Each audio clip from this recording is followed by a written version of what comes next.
नमस्कार। आज मैं फिर आपके सामने अपराध की एक और घटना लेकर आया। आज के अपराध की घटना बहुत पुरानी है। 2 साल पहले की ये घटना है, लेकिन खुलासा अब यानी 2 साल बाद हुआ है, अभी हाल जून में। घटना मध्य प्रदेश राज्य की सतना जिले की है। थाना है ताला। तारीख थी 18 अगस्त 2021। ताला थाना क्षेत्र में 18 अगस्त 2021 की सुबह आवाजाही करने वाले लोगों ने अमझर के जंगल में एक अज्ञात महिला का शव देखा। शव सवेरे के समय भी जल रहा था। पुलिस को सूचना गई। ताला थाने से पुलिस आई।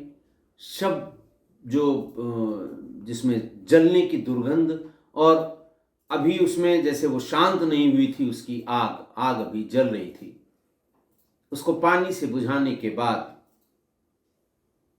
पुलिस ने देखा कि चेहरा बिल्कुल खराब हो चुका है, पूरा चेहरा जल चुका है, यानी चेहरे से पहचान पाना नामुमकिन है।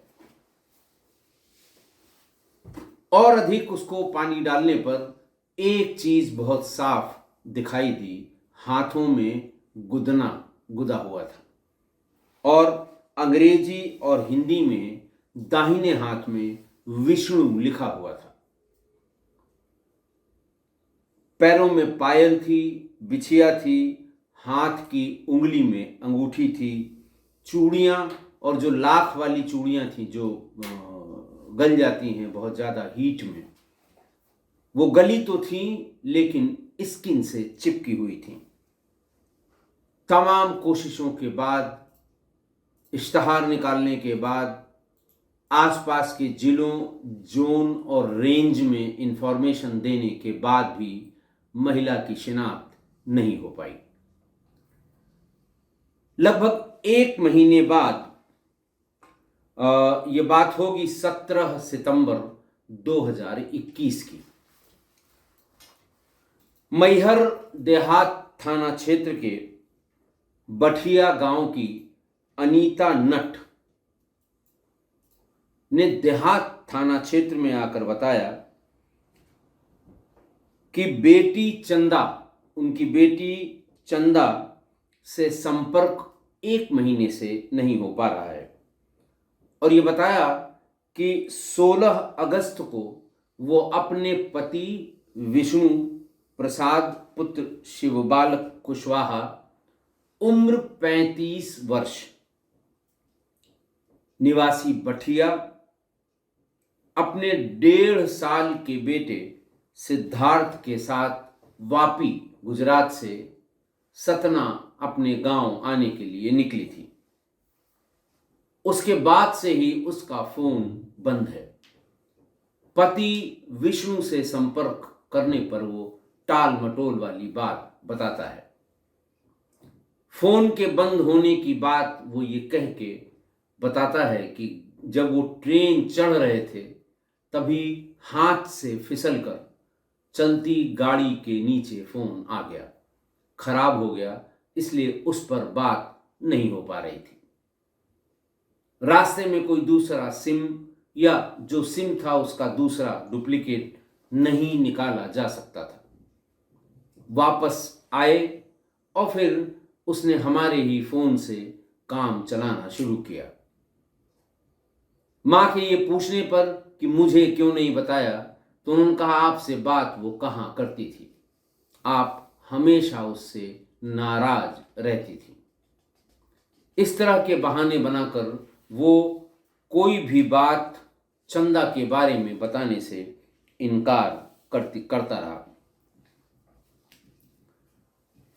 1 महीने बाद लिखाई गई इस गुमशुदगी या तहरीर या अपराध के संबंध में पुलिस ने रिकलेक्ट किया कि वहीं पर अमहर के जंगल में एक लाश मिली थी। ये तय हो गया था कि 16 को वो वापी से चली है। ये भी तय हो गया था कि वापिस से यहाँ आने तक 18 तारीख हो जाती। रात में पहुंचती और सवेरे की ये लाश मिली है। तुरंत उस महिला को थाना ताला भेजा गया कि वहां पर जाकर वो फोटोग्राफ और बाकी सब चीज़ों से और इश्तहार से ये देखे कि कहीं ये उसकी बेटी चंदा तो नहीं है। मां अनीता ताला थाना गई। थाने पर उसे इश्तहार दिखाए गए। बदन के कपड़े जल चुके थे, लिहाजा उसमें कोई पहचानने वाली बात नहीं थी। जली हुई शरीर के फोटो, दाहिने हाथ पर गुदा हुआ गुदना जिसमें विष्णु लिखा हुआ था, और लाख वाली वो चूड़ियां, डिजाइनर चूड़ियां जो मेल्ट होने के बाद भी स्किन से चिपकी हुई थी, उनको देखकर अनीता ने फौरन उसकी पहचान चंदा के रूप में की। लेकिन इस तरह की चूंकि बहुत सी घटनाएं हो चुकी थीं, पुलिस को बहुत यकीन उसकी बात पर नहीं हो रहा था। लिहाजा उसने मां अनीता और मृतक के अवशेष जो डीएनए टेस्टिंग के लिए पोस्टमार्टम में निकाले जाते हैं, उनको मिलान करने के लिए फॉरेंसिक साइंस लेबोरेटरी भेज दिया ताकि उनके डीएनए से ये साबित हो सके। मां से बेटी या बेटे के डीएनए के मिलान में अगर वो मां बेटी या मां बेटा हैं तो उसमें कोई संशय नहीं रह जाता। संशय बाप के डीएनए से मिलान में होता है, भाई बहनों के डीएनए से मिलान में होता है। आप समझ सकते हो मैं क्या कहना चाहता हूं। पर मां, पिता कोई भी हो, मां के कोख में पलने वाले बच्चे के डीएनए मिलान में कभी कोई संशय नहीं होता। लिहाजा पुलिस ने मां और बेटी के डीएनए सैंपल एग्जामिनेशन के लिए, मिलान के लिए, मैचिंग के लिए, जो उसको कहते हैं मैपिंग के लिए, डीएनए मैपिंग के लिए एफएसएल में भेज दिए। पुलिस का अगला टारगेट विष्णु और उसका बेटा सिद्धार्थ था। बहुत प्रयास किया गया, लेकिन बड़ी मुश्किल हुई कि उन दोनों को कहां ढूंढा जाए। दिया गया फोन नंबर बदल गया। पुराने फोन नंबर के कॉन्टैक्ट से नए फोन को ढूंढने की कोशिश की गई, फेल हो गया। और तमाम कोशिशों के बाद पहले सिद्धार्थ का पता लगा कि वो विष्णु की पहली पत्नी के पास, उसके मायके में रह रहा है। पुलिस ने सिद्धार्थ को बरामद किया। अब उसके पास एक और डीएनए मिलान का साधन हो गया, सिद्धार्थ और मृतका के डीएनए मिलान का। तो लिहाजा अनीता और चंदा, और चंदा और सिद्धार्थ, ये 3 डीएनए सैंपल हो गए जो मिलान के लिए भेजे गए। अब विष्णु का नंबर था कि विष्णु मिल जाए तो सही बात पता लगे, वरना डीएनए के रिपोर्ट पर ही निर्भर होना होगा। तमाम प्रयास के बाद गुजरात के वापी से दोस्त भरत दहिया पुत्र दुर्गा प्रसाद 35 वर्ष और विष्णु, ये दोनों वहां पर पकड़े गए और वहां से उन्हें ताला थाना क्षेत्र में लाया गया। वहां उनसे डिटेल पूछताछ की गई। घटना के हुए 2 वर्ष हो गए थे। शुरू में कौन बताता है कि मैंने क्या किया और क्या नहीं किया, लेकिन जब सांस्कृतिक कार्यक्रम शुरू होते हैं, अलग अलग वाद्य यंत्रों से अलग अलग सुर निकलने लगते हैं, तभी सही बात पता लगती है। पुलिस को यही करना पड़ा। सांस्कृतिक कार्यक्रम शुरू हुए, धीरे धीरे अलग अलग वाद्य यंत्रों से अलग अलग सुर निकलने लगे। पूरी कहानी समझ में आ गई। वर्ष 2013 में 19 साल की चंदा गांव के ही विष्णु कुशवाहा, जिसकी उम्र करीब उस समय 30 साल रही होगी, 30-32 साल, उसके साथ भाग गई। मां ने बहुत कोशिश की, नहीं पता लगा। विष्णु की पत्नी घर में रह रही थी, उसने कोशिश की, नहीं पता लगा। मां गुमशुदगी लिखवाने, बल्कि मुकदमा लिखवाने के लिए थाने पर गई। गांव के ही विष्णु कुशवाहा के खिलाफ चंदा के अपहरण की रिपोर्ट लिखाई गई, लेकिन कुछ भी पता न लगा और पुलिस भी न तो चंदा को रिकवर कर पाई, न विष्णु को गिरफ्तार कर पाई। थोड़े समय बाद, करीब 4 महीने बाद, चंदा ने अपनी मां को फोन किया और ये कहा कि बहुत परेशान होने की जरूरत नहीं है। मैंने विष्णु से शादी कर ली है और शादी के बाद हम दोनों दमन में रह रहे हैं, अपना काम धंधा यहां कर रहे हैं। विष्णु का जैसे ही नाम आया, विष्णु का जब पता लगा कि गांव के ही एक दूसरे भाग में वो रहता है, लोगों ने बताया कि विष्णु के साथ घूमती थी, मां ने उसके खिलाफ मुकदमा लिखवा दिया। लेकिन कुछ ही दिन में यह पता लग गया कि वो पहले से शादीशुदा है, विष्णु, और उसका बच्चा भी है। पुलिस को भी ये पूरी बात अनीता ने जाकर बताई कि वो शादीशुदा व्यक्ति था और वो जो है मेरी बेटी को लेकर भागा है। तो गुमशुदगी अपने आप खत्म हुई। एक बार जब पता लग गया तो गुमशुदगी का वो मुकदमा खत्म हो गया। विष्णु ने आगे बताया कि गांव से भागने के बाद कुछ दिन तक सब कुछ सामान्य था। फिर चंदा ने पहली पत्नी और बच्चे से मुलाकात का विरोध शुरू कर दिया। जब बातें सामान्य हो गई, भगा कर ले गया, शादी कर ली, स्थायी हो गया, दमन में एक अपना आशियाना बना लिया, सब वहां रहने लगे। तब इसको अपने बच्चे और पत्नी की भी याद आई। वो मिलने गया। मिलकर जैसे ही लौटा, वैसे ही चंदा ने इसका विरोध शुरू कर दिया कि मैं तुम्हारे साथ तभी रहूंगी जब तुम सारे रिश्ते नाते पहली पत्नी और बच्चे से तोड़ दोगे। अगर उनके यहां जाते रहे तो मैं भी तुम्हें छोड़कर चली जाऊंगी। इस बात को शांति से सुन लिया विष्णु ने, और जब थोड़ा सामान्य हुआ, मूड सबका ठीक हुआ, तो उसने उसके दाहिने हाथ में गुदना गुदा दिया जिसमें विष्णु का नाम लिखा हुआ था। बेसिकली महिलाओं को शादी के बाद ये गुदना कुछ जाति विशेष में, कुछ क्षेत्र विशेष में, कुछ समुदाय विशेष में लिखवा दिया जाता है ताकि वो अपने पति के नाम के साथ रहें और इधर उधर की बात उनके मन में ना आए।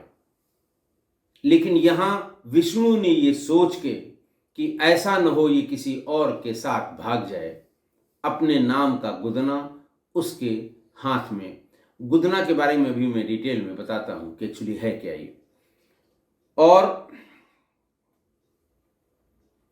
लेकिन वो उस पर बराबर नजर रखने लगी। चंदा ने बहुत स्पष्ट कर दिया कि तुम जिस दिन अपनी पत्नी और बच्चे से मिलने गए, मैं उसी दिन अपने मायके चली जाऊंगी। इस बात से बहुत तंग हो गया विष्णु, और उस पर इस बात को फॉलो करने के लिए, जैसे वो कभी कहे कि मुझे फलां दोस्त की शादी में फलां जगह जाना है, वो मना कर देती थी कि नहीं, तुम दोस्त की शादी में नहीं जाओगे, तुम बहाना बना रहे हो, तुम जाओगे अपने पहली पत्नी के पास। इस तरह बात बिगड़ते बिगड़ते बिगड़ने लगी। फिर वो ज़्यादा पैसे की डिमांड करने लगी। उसके अंदर भी असुरक्षा की भावना थी कि अगर ये पैसा रखे होंगे, पैसा इकट्ठा करेंगे विष्णु, तो कभी न कभी भाग के ये पैसा अपनी पहली पत्नी को दे आएंगे।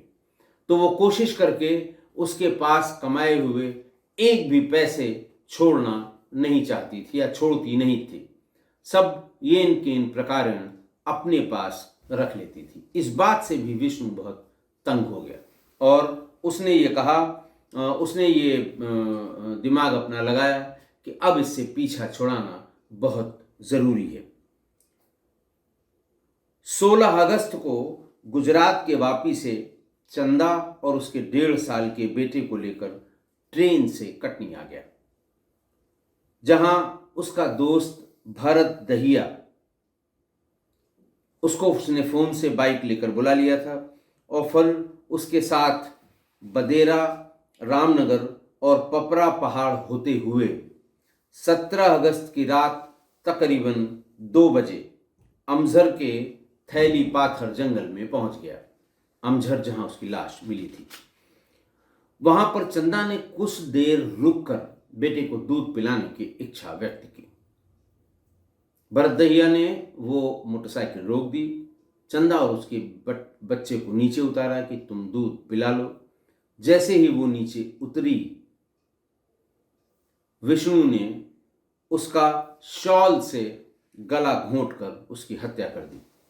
फिर बाइक से पेट्रोल निकालकर लाश को आग लगा दी। वारदात को अंजाम देकर आरोपी विष्णु अपने दोस्त के साथ बाइक से ही कटनी गया और वहां से ट्रेन में बैठकर दमन वापस चला गया। पुलिस ने विष्णु और दहिया को, उसके मित्र को, दोनों को जेल भेज दिया गया। अब इस पूरी प्रोसेस में जब इतना लंबा समय लग रहा था, महिला की पहचान हो गई थी, उसके पति पर शक था, तो वहां के पुलिस अधीक्षक ने 10,000 रुपए का इनाम घोषित किया और फिर पूरी टीम ने मिलकर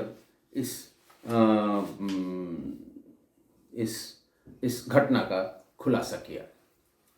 आज की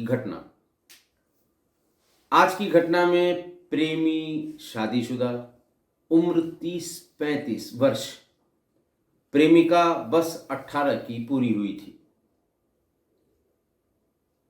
उसके साथ भाग गया।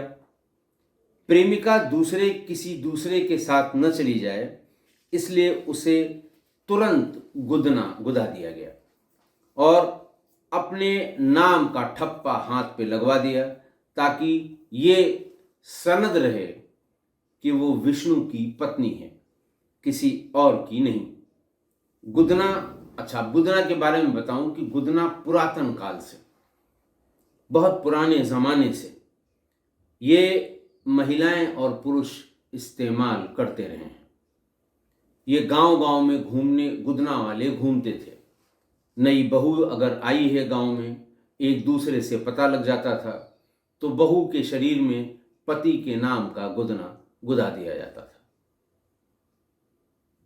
और पुरुष कभी कभी कोई तस्वीर या कभी ओम या और भी जो धर्मावलंबी हैं, अपने अपने हिसाब से ये गुदना अपने खासकर हाथ में कलाई से ऊपर कोहनी के नीचे ये गुदना जो प्रचलन में था ज़माने से, उसको गुदवाया जाता था। कहीं कहीं कुछ आदिवासी क्षेत्रों में ये प्रथा है जिसका पालन पीढ़ियों दर पीढ़ियों किया जाता रहा है। हालांकि वर्तमान में इसको टैटू कहते हैं, चीज़ वही है लेकिन वर्तमान में इसे टैटू कहते हैं। ये व्यवसाय भी है और ये फैशन भी है। पहले सिर्फ विवाहित लड़कियां गुदना गुदाती थी, अब तो बस कोई उम्र नहीं है गुदना गुदाने की। पहले 80% महिलाएं ही गुदना गुदाया करती थी, पुरुष बहुत कम संख्या में। आज उसका उल्टा है, पुरुष 80% गुदना गुदा टैटू डलवाते हैं और कोई कोई तो मैं हैरान हो जाता हूँ टीवी पर जब क्रिकेट मैच आता है, पूरे शरीर में गुदना यानी टैटू, शरीर की स्किन भी बदरंग। पता नहीं क्या पर्पस है या कौन इसे देखता है, कौन इस पर आकर्षित होता है, लेकिन ये प्रथा नई नहीं है। अभी हाल में मिस्र की एक 5000 वर्ष पूर्व की मम्मी खोजी गई है, जिसके शरीर पर कुल 30 या 32 टैटू बने हुए हैं। यानी कम से कम 5000 वर्ष पूर्व महिला की मम्मी है वो। 5000 वर्ष पूर्व की ये प्रथा है जो आज टैटू के रूप में हमारे आपके सामने मौजूद है। बहुत इसका इतिहास बहुत पुराना है कि अच्छा, ये गुदना जो है किसी नुकीली चीज से, किसी लकड़ी या हड्डी, नुकीली हड्डी से, प्रयोग होने वाले सामान इसमें कोयला, कालिक या पौधों के नेचुरल रंग, त्वचा में गहराई में डालकर इन रंगों को या इन पदार्थों को छोड़ दिया जाता है। वो घाव का रूप ले लेते हैं। जब वो घाव पूरा हो जाता है तो वो सामग्री भीतर रहती है और फिर धीरे धीरे वो एक कह लें बहुत काला तो नहीं, लेकिन काले से थोड़ा हल्का और हल्के बैंगनी कलर का हो जाता है। साफ या साफ सुथरी त्वचा पर वो बिल्कुल काला नहीं, काले और बैंगनी के बीच का एक रंग उसमें से उभर कर आता है। यही आज की तारीख में तमाम नई तकनीकों से बड़ी बड़ी इसके व्यावसायिक प्रतिष्ठान खुले हुए हैं, जिनमें ये टैटू का काम होता है। बहुत बड़ा व्यापार भी हो गया है आजकल। पॉलिनेशियनों को गोदने के प्रवर्तक के रूप में माना जाता है। पॉलिनेशियन शब्द ही है टाटव, जिसका अर्थ है नक्काशी करना, और इसी से अंग्रेजी में इसको टैटू में बदल दिया गया और वर्तमान में ये टैटू के रूप में ही जाना जाता है। 1770 में कैप्टन जेम्स कुक ने दक्षिण प्रशांत के अभियानों में द्वीप पर रहने वाले लोगों की खोज की, जिनके शरीर पर टैटू बने हुए थे, और कैप्टन जेम्स ने अपने हाथ में भी इस तरह के गुदने गुदवा लिए, और तब से नाविकों में जितने भी नाविक थे वो इस टैटू को लगाकर या टैटू बनवा कर ही रहते थे, और नाविकों से जोड़कर टैटू को देखा जाने लगा।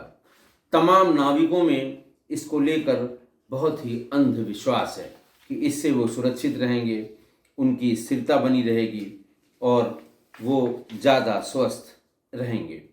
टैटू का इस्तेमाल वर्ल्ड वॉर में जर्मनी के सैनिकों की कलाई पर गुदने से उनका नंबर लिखे जाने की प्रथा हिटलर ने शुरू की थी, ताकि उनके मरने पर या उनके भागने पर या उनके रिबेलियन होने पर वो बाल बढ़ा लें, मूछ कटा लें, कुछ भी कर लें, लेकिन गुदने से उनकी असली पहचान हो जाएगी। तो ये गुदना का इतिहास था। लेकिन आज की घटना में विष्णु अपनी पहली पत्नी छोड़कर दूसरी महिला के साथ आया, और सबसे पहले उसने ये इंश्योर किया कि ये किसी दूसरे के साथ न चली जाए, और फिर उसने इसी बात को रोकने के लिए या ये इंश्योर करने के लिए कि मेरे साथ ही रहे, अपने नाम का गुदना उसकी हाथों में गुदवा दिया। लेकिन जब उससे मन भर गया तो उससे छुटकारा पाने के बहाने ढूंढने लगा, और जैसे ही मौका लगा उसने चंदा की हत्या कर दी। देखिए, ये एक अंतहीन सिलसिला है। एक से शादी हुई, बच्चे हुए, फिर दूसरे पर मन आ गया, उसको भगा के ले गया, ये इंश्योर किया कि ये भागे नहीं, हो सकता है वो भाग जाती, फिर तीसरे पे मन आता। तो ये पुरुषों के दोहरे चरित्र का दर्शन है, फिलॉसफी है ये।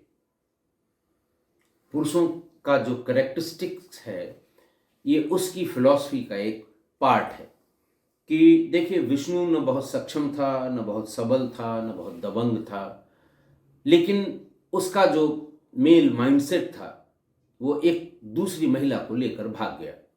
डर डर के रहा, छुप छुप के रहा कि पुलिस ना आ जाए, और जैसे ही दूसरे पर वो स्विच ओवर हुआ वैसे ही जेल का रास्ता खुल गया और वो जेल पहुंच गया। लेकिन इतिहास में ऐसे ऐसे राजा रजवाड़ों की कहानियां, सत्य कथाएं प्रचलित हैं जो सैकड़ों, यहां तक कि हजारों रानियों के साथ रहते थे। मैं नाम तो भूल रहा हूं, किसी राजा का महल आज भी राजस्थान में है जिसमें 365 कमरे हैं। हर एक में अलग अलग रानी रहती हैं, महिला रहती हैं। दिन राजा साहब के फिक्स हैं कि 3 जून को किस वाले कमरे में राजा साहब जाएंगे, समझ ही गए होंगे आप। लेकिन ये उनकी अय्याशी नहीं कही जाती, ये उनका वैभव था। वैभवशाली इतिहास जब लिखा जाता था तो कि साहब फलाने राजा की 1000 रानियां थीं, फलाने की 500 रानियां थीं, क्योंकि वो सबल हैं, वो प्रभावी हैं, वो दबंग हैं, उनसे कोई सवाल पूछने वाला उनके राज्य में कम से कम नहीं है। वो जितनी महिलाओं से चाहें संबंध बनाएं, उन्हें पकड़कर अपने रनिवास में ठूंस दें, उन्हें खाना, कपड़ा और जो शरीर की ज़रूरतें हैं वो पूरी कर सकती हैं। घूमने नहीं जा सकती, मेले में नहीं जा सकती, उनका एक ही उपयोग है। लेकिन यही उनके वैभवशाली इतिहास में इसी का गुणगान किया जाता रहा है। इतिहास उलट कर देखिए, यही मेल डोमिनेंस कहते हैं आप, या मेल मेंटेलिटी कहते हैं, कुछ भी कह लीजिए, तो ये असल में मेल मेंटेलिटी है और ये आदिकाल से चल रही है और अनंत काल तक चलेगी। ये मेंटेलिटी आदिकाल में ये बहुत बड़ा इसका क्षेत्र था, बड़ा भारी स्फेयर था। इस परिभाषा में बहुत चीज़ें आती थीं। वर्तमान में इसकी परिभाषा में शामिल होने वाली बहुत कम घटनाएं हैं, लेकिन मेंटेलिटी नहीं बदली है। ये मेन मेंटेलिटी नहीं बदली है और न बदलेगी। वो चाहे कोई देश हो, चाहे पृथ्वी का कोई भूभाग हो, ये रहेगी। इसीलिए महिलाओं से मैं यही कहूँगा कि किसी भी प्रेम संबंध में जाने से पहले एक बार ये ध्यान जरूर कर लें कि वो जहाँ जा रही हैं वो मेंटेलिटी मेल मेंटेलिटी है, और इसका ध्यान कर लें तभी कदम आगे बढ़ाएं।